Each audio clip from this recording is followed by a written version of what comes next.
হে আমার ভাতৃগণ, দেখো প্রেরিত পৌলের মুখ থেকে কি সুন্দর বাক্য বের হলো। সত্যি পবিত্র আত্মার বাক্য।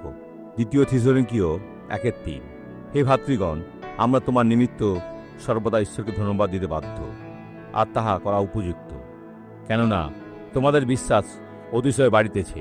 ঈশ্বরের রাজ্যে ঈর্ষা থাকতে পারে না। বিশ্বাস বাড়ছে, কাজ সম্পন্ন হচ্ছে। তাই আসুন আমরা ঈশ্বরের ধন্যবাদ করি এবং সর্বদা আন্তরিকভাবে যেমনটা ঈশ্বর চান, এবং পরস্পরের প্রতি তোমাদের প্রত্যেক জনের প্রেম উপচিয়া পড়িতেছে। কি সুন্দর কথা!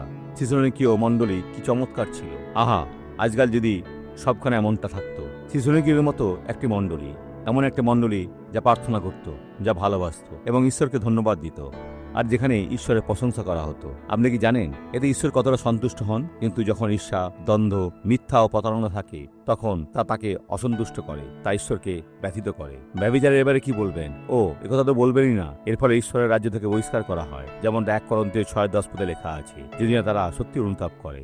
আমরা এখন প্রার্থনা করি। পিতা, আমরা এখন তোমার সাথে এসেছি এই দিক নির্দেশনাগুলোর জন্য ধন্যবাদ জানাতে। পিতা, যা পৌল আমাদের এখানে দিয়েছিলেন, এমন এক মুহূর্ত যখন তার বিশ্বাস ক্রমশ বৃদ্ধি পাচ্ছিল।